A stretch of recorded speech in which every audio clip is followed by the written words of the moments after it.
Welcome back to Epic English Stories, where we transform English learning into an extraordinary adventure.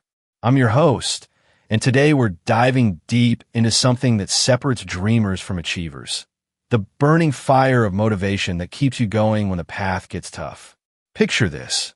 You're standing at the base of a magnificent mountain called English Fluency. The peak seems impossibly high, shrouded in clouds of grammar rules, vocabulary lists, and pronunciation challenges. Many climbers have given up halfway, their dreams scattered like fallen leaves on the trail. But here's what the successful ones knew. The secret wasn't in their speed or natural talent. It was in their ability to find that inner spark, that relentless drive that whispered, "One more step," when everything else screamed, "Stop." Today, we're not just talking about learning English. We're talking about discovering the warrior within you, the part of your soul that refuses to surrender to difficulty. We're exploring how to turn your English journey from struggle into a celebration, from a burden into a blessing. So tell me, what's your biggest challenge in staying motivated with English? Drop it in the comments below, because your story might be exactly what someone else needs to hear today. Let me share something profound with you. Motivation isn't just a feeling. It's a flame that needs constant tending. And just like any fire, it can flicker, dim, or even seem to die out completely. But here's the beautiful truth. It's never truly gone. It's always there, waiting for you to breathe life back into it. The first step in mastering motivation is understanding what truly drives you. Not what you think should drive you, not what drives others, but what sets your soul on fire. When I work with English learners, I often hear surface-level reasons. I need it for my job, or I want to travel. These are good starts, but they're just the beginning. The real power comes when you dig deeper. Ask yourself, what will English give you that goes beyond the practical? Will it connect you to your children who speak English? Will it help you share your culture with the world? Will it give you the confidence to chase dreams you've kept locked away? When you find that deeper why, you've found your fuel. Here's something most people don't realize. Motivation isn't supposed to be constant. It's not a steady stream. It's more like waves in the ocean. Sometimes the waves are powerful and carry you forward effortlessly. Other times, they're gentle ripples that barely move you. And yes, sometimes the water seems completely still. All of this is normal. All of this is part of the journey. The key is learning to work with these natural rhythms instead of fighting against them. When motivation is high, ride that wave. Study longer, practice more, push your boundaries. When it's low, don't abandon ship, just adjust your sails. Do something small, something gentle, something that keeps the connection alive. I remember working with a student named Carlos who felt like giving up after 6 months of study. He said, "I don't feel motivated anymore. I think I'm just not cut out for this." But when we explored his story, we discovered something beautiful. He had started learning English because he wanted to understand his grandson's favorite movies. The motivation was still there. It had just gotten buried under frustration and self-doubt. We created what I call a motivation map, a visual reminder of all the reasons English mattered to him. Photos of his grandson, images of the places he wanted to visit, words that represented his dreams. Every time he felt lost, he could look at this map and remember his true north. But here's what really changed everything for Carlos. He stopped treating English like a subject to master and started treating it like a relationship to nurture. Instead of harsh self-criticism when he made mistakes, he practiced self-compassion. Instead of comparing his progress to others, he celebrated his own small victories. Instead of focusing on what he couldn't do, he acknowledged how far he'd come. This shift in perspective is crucial. Your English journey isn't a race against time or competition with others. It's a deeply personal transformation. You're not just learning a language. You're expanding your mind, opening doors to new cultures, and discovering capabilities you didn't know you possessed. Think about it this way. Every word you learn is a key to a new conversation. Every sentence you speak is a bridge to someone else's world. Every mistake you make is a teacher showing you the way forward. This isn't just education, it's evolution. The most motivated English learners I know have learned to find joy in the process itself. They celebrate understanding a joke in English. They get excited about pronouncing a difficult word correctly. They appreciate the beauty of discovering how different cultures express the same emotion in completely different ways. Your motivation will be tested. There will be days when you feel like you're moving backwards instead of forwards. There will be moments when you wonder if all this effort is worth it. In those moments, remember that every expert was once a beginner. Every fluent speaker once struggled with the same doubts you're facing now. The difference between those who succeed and those who give up isn't talent. It's the decision to keep going when keeping going feels impossible. It's the choice to be gentle with yourself when you're struggling. It's the wisdom to know that slow progress is still progress. Now let's talk about something every English learner faces, but few discuss openly: resistance. That heavy feeling when you know you should practice, but every cell in your body wants to do anything else. That voice in your head that says, maybe tomorrow, or I'm too tired today, or what's the point? This resistance isn't a character flaw. It's a natural part of any transformative process. Your brain is designed to keep you safe and comfortable. So when you try to learn something new and challenging, it automatically sends up warning signals. Understanding this can be incredibly liberating because it means you're not weak or lazy. You're human. The secret to overcoming resistance isn't to fight it head on like a warrior charging into battle. The secret is to dance with it, to work with it, to find ways around it that honor both your goals and your humanity. Here's a powerful technique I call the 2-minute rule. When you feel resistance, don't commit to studying for an hour or even 30 minutes. Instead, tell yourself you'll do just 2 minutes. Set a timer. Listen to one English song. Read one paragraph. Say 5 sentences out loud. That's it. What happens is magical. More often than not, once you start, the resistance begins to melt away. You find yourself continuing past the 2 minutes because the hardest part, beginning, is already done. And on the days when you truly only do 2 minutes, that's still a victory. That's still progress. That's still you showing up for your dreams. Let me tell you about Maria, a teacher from Mexico who was learning English to help her students better. She came to me frustrated because she kept breaking her study schedule. I plan to study for an hour every evening, she said, but I keep finding excuses not to do it. We completely revolutionized her approach. Instead of 1 hour of focused study, we scattered English throughout her day like seeds in a garden. She changed her phone settings to English.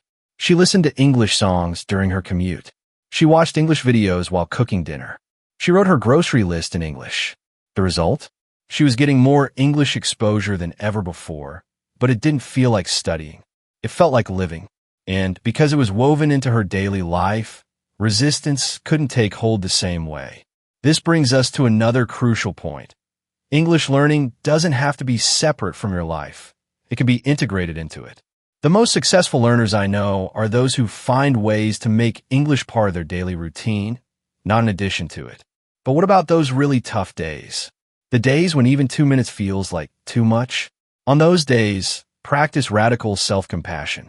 Acknowledge that you're human, that you have limits, that some days are harder than others. Give yourself permission to rest without guilt. Here's something that might surprise you. Rest is not the enemy of progress. Strategic rest, guilt-free rest, can actually accelerate your learning. When you're constantly fighting with yourself, you're using mental energy that could be directed toward actually learning. When you accept that some days will be slower than others, you free up that energy for the days when you're ready to fly. I worked with a student named Ahmed who was incredibly hard on himself. Every time he missed a day of studying, he would spiral into self-criticism that lasted for weeks. We worked on changing his internal dialogue from, I'm a failure, to, I'm taking a break, and that's okay. The transformation was remarkable. His consistency actually improved because he wasn't wasting energy on self-judgment. Remember, your English journey is not a straight line. It's more like a spiral staircase. Sometimes you feel like you're going in circles, but you're actually moving upward. Each revolution brings you to a higher level, even when it doesn't feel that way. The goal isn't to eliminate resistance completely. That's impossible and unnecessary. The goal is to develop a healthy relationship with it, to see it as information rather than instruction. When you feel resistance, ask yourself, what is this trying to tell me? Am I pushing too hard? Do I need to adjust my approach? Am I being too rigid with myself? Sometimes resistance is telling you to slow down. Sometimes it's telling you to change your method. Sometimes it's just testing your commitment. Learning to interpret these signals is a skill that will serve you far beyond English learning. Here's one of the most overlooked aspects of English learning: the art of recognizing and celebrating your progress. Most learners are so focused on where they want to be that they completely miss how far they've already come. This is not just a missed opportunity for happiness. It's a missed opportunity for motivation. Your brain is wired to notice what's wrong, what's missing, what's not working. This served our ancestors well when they needed to spot dangers in the wild. But in language learning, this tendency can be devastating. You hear one mistake and forget 20 things you said correctly. You struggle with one grammar rule and forget how much your vocabulary has grown. The solution is to actively train your brain to notice success, progress, and improvement. This isn't about being unrealistic or ignoring areas that need work. It's about creating a balanced perspective that fuels your motivation instead of draining it. Start by keeping what I call a victory journal. Every day, write down at least one thing you did well in English. It doesn't have to be big. Maybe you understood a joke in an English movie. Maybe you helped a tourist with directions. Maybe you read an entire article without needing to look up any words. These moments matter more than you realize. When you write these victories down, you're not just recording them. You're rewiring your brain to notice success. You're training your attention to look for evidence of progress instead of evidence of failure.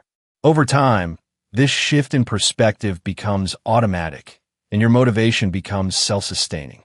Let me share the story of Sarah, a nurse from the Philippines who was preparing for an English proficiency exam. She was incredibly discouraged because she kept focusing on the questions she got wrong in practice tests. "I'm not improving," she told me. "I'm still making the same mistakes." We spent one session going through her practice tests from 3 months earlier compared to her recent ones. The difference was remarkable.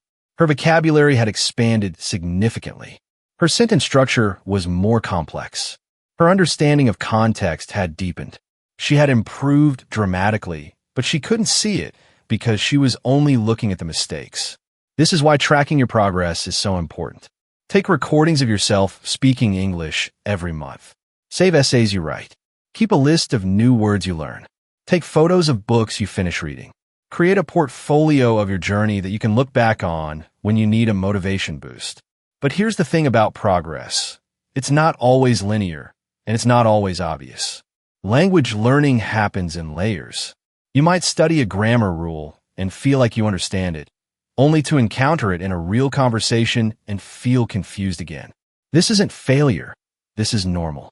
You're moving from theoretical knowledge to practical application, and that takes time. Think of it like learning to drive. You can study all the rules of the road, but the first time you're behind the wheel in traffic, everything feels overwhelming. That doesn't mean you haven't learned anything. It means you're transitioning from knowledge to skill. The same thing happens with English. I encourage my students to celebrate different types of progress.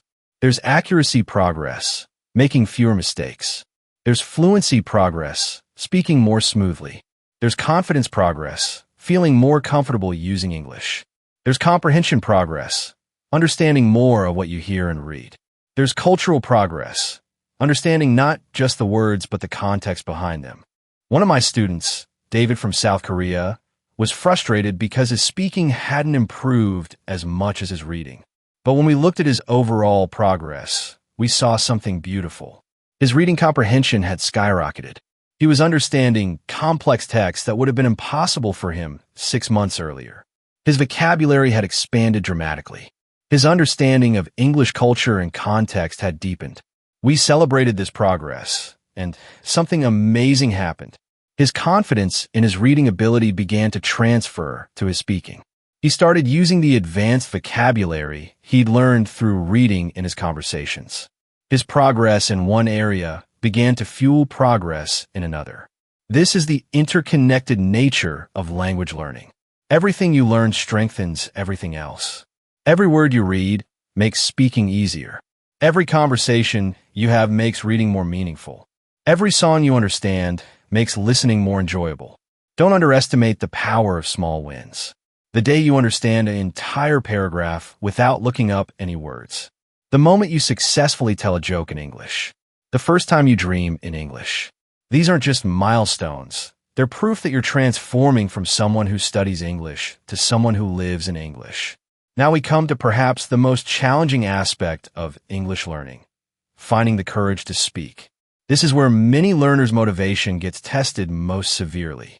You might have excellent reading comprehension, you might understand movies and podcasts, but when it comes to opening your mouth and actually speaking, fear takes over.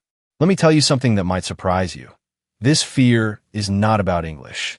It's about vulnerability. When you speak in a language you're still learning, you're exposing yourself. You're revealing your imperfections, your uncertainty, your humanity. And that takes tremendous courage. But here's what I've learned from working with thousands of English learners. The people who become truly fluent are not the ones who never make mistakes. They're the ones who make mistakes fearlessly. They're the brave souls who stumble, laugh, learn, and keep going. I want to share the story of Hassan, an engineer from Egypt who hadn't spoken English aloud in over a year studying. He understood almost everything he read and heard, but he was paralyzed by the fear of making mistakes. What if I say something wrong, he asked. What if people laugh at me? What if I embarrass myself? We started with something simple, speaking to himself in the mirror. Every morning, he would spend 5 minutes telling his reflection about his plans for the day. No one could hear him. No one could judge him. It was just him, his voice, and his courage. Gradually, we expanded this practice. He started recording voice messages to himself.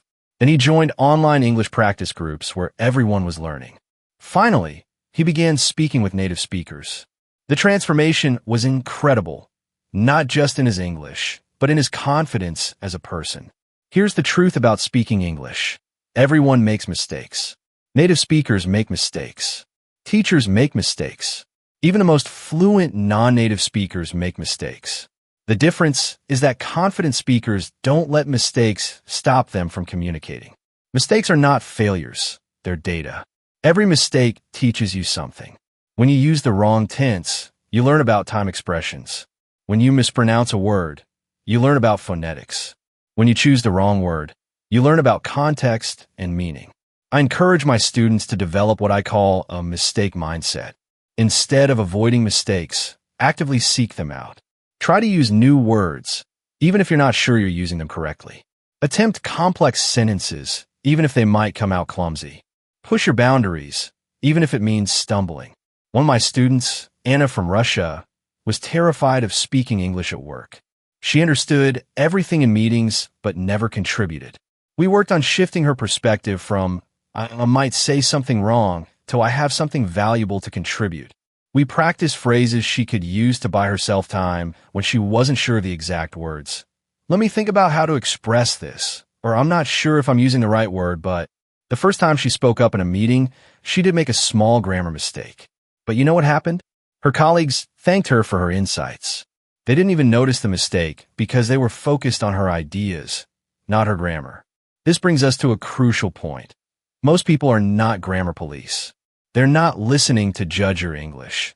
They're listening to understand your message. When you focus on communicating rather than perfecting, you free yourself to actually connect with others. Here's a practical exercise that has helped countless students. Record yourself speaking for 2 minutes about any topic. Don't prepare, don't script, just speak. Then listen to the recording and notice something interesting. You'll probably understand everything you said. Your English is better than you think. Your ability to communicate is stronger than your fear suggests. Another powerful technique is what I call compassionate speaking. Before you speak, mentally send yourself the same kindness you would send to a good friend who was trying to speak your native language. You would be patient with them, encouraging, focused on their effort rather than their mistakes. Give yourself that same compassion. Remember, courage isn't the absence of fear, it's action in the presence of fear. Every time you choose to speak despite feeling nervous, you're building courage. Every time you continue a conversation after making a mistake, you're building resilience. Every time you express yourself authentically, even imperfectly, you're building connection. The goal isn't to speak perfectly. The goal is to speak bravely, to communicate with heart, to connect with others through the beautiful, messy, wonderful process of human language. The most successful English learners I know share one common trait. They don't treat English as a subject to study. They treat it as a part of who they are. They've moved beyond the classroom mentality and embraced what I call lifestyle learning. This isn't about studying more hours. It's about living more consciously. When English becomes part of your lifestyle, motivation stops being an issue because you're not forcing yourself to do something external. You're simply being yourself in a multilingual way. This shift is profound and transformative. Let me tell you about Elena, a chef from Italy who transformed her entire relationship with English by integrating it into her passion for cooking. Instead of traditional study sessions, she started watching English cooking shows. She read recipes in English. She joined English-speaking cooking forums online. She even started thinking about flavors and techniques in English. What happened was magical. Her English improved rapidly because she was learning in context, with emotion, with purpose. She wasn't memorizing vocabulary lists. She was living her passion in two languages simultaneously. The English words she learned weren't just words. They were tools for expressing her creativity and connecting with fellow food lovers around the world. This is the power of lifestyle integration. When you weave English into activities you already love, learning becomes effortless. If you love fitness, follow English-speaking fitness influencers. If you're interested in technology, read English tech blogs. If you enjoy art, visit English art websites and watch English documentaries about artists. But lifestyle learning goes beyond hobbies. It's about making English part of your daily routine in small, sustainable ways. Change your phone's language settings. Set English as the language for your apps. Write your to-do lists in English. Think in English during mundane activities like waiting in line or taking a shower. I worked with a student named James from Japan who was struggling with consistency. Traditional study methods felt forced and unsustainable for his busy schedule. We revolutionized his approach by identifying dead time in his day, moments when his mind was idle but his body was occupied. During his 45-minute commute, he listened to English podcasts. While exercising at the gym, he watched English YouTube videos. While cooking dinner, he practiced speaking to himself in English, describing what he was doing. While walking his dog, he thought in English about his day. The result? He was getting more English exposure than ever before, but it didn't feel like studying. It felt like living. And because it was woven into his existing routine, it became automatic. He didn't need motivation to maintain these habits. They maintained themselves. This approach also solves one of the biggest challenges in language learning, the plateau effect. When English is part of your lifestyle, you're constantly encountering new vocabulary, new expressions, new contexts. You're not just reviewing the same textbook material. You're engaging with a living, breathing language as it's actually used. Here's another powerful aspect of lifestyle learning. It makes English practical and relevant. Instead of learning abstract grammar rules, you're learning how to express your actual thoughts, feelings, and experiences. Instead of memorizing vocabulary lists, you're acquiring words that have immediate meaning and application in your life. I remember working with Fatima, a mother from Morocco who was learning English to help her children with their homework. We integrated English into her parenting routine. She started reading English bedtime stories to her children. She helped them with their English homework, learning alongside them. She even started speaking to them in English during certain activities, like cooking or playing games.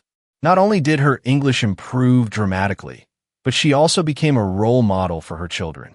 They saw that learning never stops, that their mother was brave enough to make mistakes and keep trying. The entire family's relationship with English changed. Lifestyle learning also addresses the social aspect of language. When English becomes part of your daily life, you naturally start seeking out English-speaking communities, both online and offline. You might join English-speaking hobby groups, attend international events, or simply start conversations with English speakers you encounter. The key to successful lifestyle integration is to start small and build gradually. Don't try to change everything at once. Pick one area of your life and begin there. Maybe it's your morning routine. Listen to English news while having coffee. Maybe it's your evening routine. Read English articles before bed. Maybe it's your weekend routine.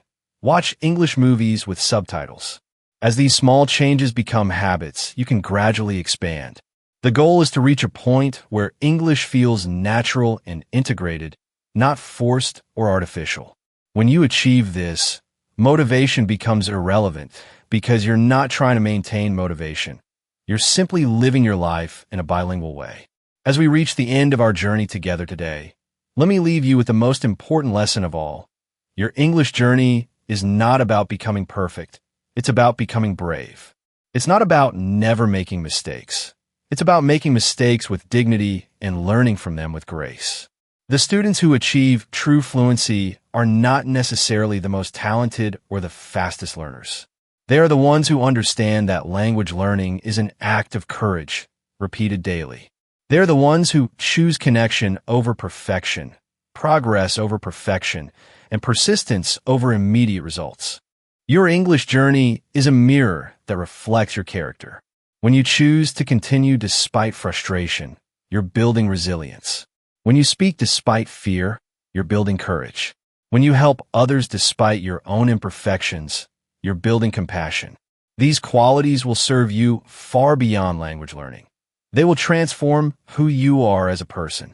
Remember that every word you learn opens a door to someone else's world. Every conversation you have in English is a bridge between cultures. Every mistake you make is a teacher guiding you forward. You're not just learning a language. You're becoming a global citizen, a cultural ambassador, a living bridge between worlds. The fire of motivation that brought you to this moment is not just about English. It's about your refusal to limit yourself, your commitment to growth, your belief that you can become more than you are today.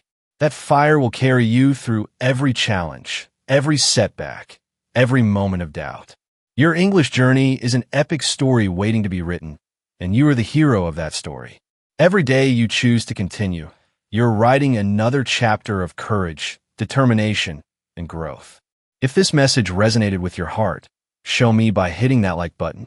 If you have a story of English learning courage to share, drop it in the comments below. Your story might be exactly what someone else needs to hear today. And if you're ready to transform your English journey from a struggle into an adventure, subscribe to Epic English Stories and join our community of brave learners. Remember, you're not just learning English, you're becoming the person you were meant to be. Keep going, keep growing, and keep believing in yourself.